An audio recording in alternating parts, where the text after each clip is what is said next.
During the height of the pandemic, a federal program designed to feed hungry kids in Minnesota became the target of one of the biggest fraud schemes in the state's history. But this isn't just a story about a few criminals. It's really about the system that failed to stop them, and what that means for every single taxpayer whose money just disappeared. Let's just start with the number because it is absolutely staggering. $250 million. That's what the U.S. Department of Justice says was stolen. That's your taxpayer money, meant for children in low-income areas that basically just vanished. And the reason this whole thing is so shocking is because these programs are supposed to be a critical safety net. I mean, that's the whole point.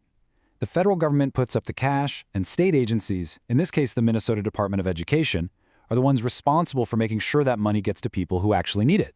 A really noble goal that, as we'll see, got twisted into something else entirely. All right, so let's dive into the crime itself, because this was not some quiet little accounting mistake. No, this was a bold, brazen, $250 million heist of public funds.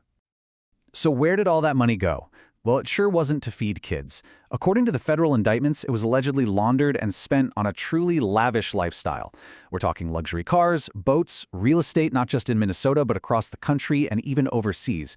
Jewelry, electronics, you name it. They basically turned a charity into their own personal ATM. And the scale of this thing was just massive. I mean, to date, 70 people have been charged, and yeah, many have pleaded guilty, but the story, it definitely doesn't end with just catching the bad guys. Which brings us to the real heart of what we're talking about today. How on earth could this even happen? We're going to look at the systemic failures that the state's own independent watchdog uncovered. So after this whole thing blew up, the Minnesota Office of the Legislative Auditor, or OLA, they stepped in to do a special review. Now, their job is just to find the facts, be objective, be accurate. And frankly, what they found raises some really serious questions about the very agency that was supposed to be protecting this money. This timeline of ignored red flags, it's just damning.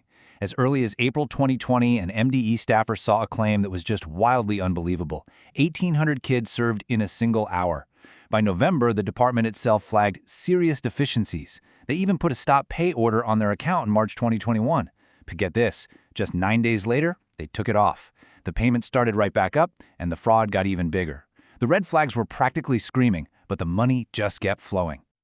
So what was the OLA's big conclusion? Well, they were blunt. They didn't mince words. They just came right out and said the Minnesota Department of Education's oversight was inadequate. Plain and simple. And here's the breakdown of why. The OLA found that MDE was totally ill-prepared, that they failed to act on what the report calls clear warning signs. Their process for checking out complaints? Weak. They were paying out millions for meals with paperwork that was missing or just completely absurd.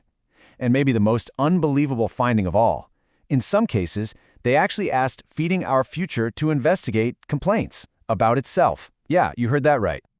Now, MDE, for its part, tells a totally different story. They argue their hands were tied by the system. So let's dig into their defense and see how their explanation has become prime ammunition for critics of Minnesota's entire state government structure. So here's where it gets really contentious. MDE's position is, hey, we didn't have the authority to stop this, but the OLA's finding was, actually, you failed to use the authority you did have. MDE blames a court case from 2017, but the OLA points out they never went to the legislature to get the law fixed.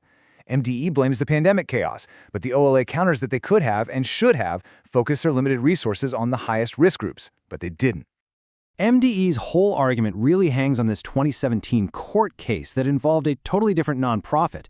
They basically claimed that this one ruling made them powerless to enforce any kind of financial standards on new groups applying for funds. So here's the play-by-play. Step 1, MDE denies an applicant using its own internal standards. Step 2, a court says, nope, you can't do that. Those standards have to be formal state rules. Step 3, the court even suggests that MDE should go and create those formal rules. But, and this is the critical part, Step 4, MDE claims it doesn't have the authority to make rules, and then it never asks the legislature to give it that authority. It's a loophole they just left wide open. And that is the exact point the OLA just hammers home. MDE knew about this potential problem for 3 whole years before the Feeding Our Future fraud exploded. They had a window of opportunity to go to lawmakers and say, hey, we need a legislative fix here, but they just didn't do it. And for critics, this is a glaring example of a state bureaucracy that was either unable or maybe just unwilling to solve its own pretty obvious problems. Okay, so after $250 million of your money goes missing, what happens next? Let's take a look at the aftermath and this ongoing debate about who is truly accountable here. So here you have it, the official position from the MDE commissioner himself. The blame, according to him, lies squarely and only with the criminals who actually stole the money. And this, right here, is the fundamental disagreement at the heart of this whole mess. While MDE points its finger exclusively at the criminals, the state's very own legislative auditor says, not so fast, and points out that the Department of Education itself shares in that failure.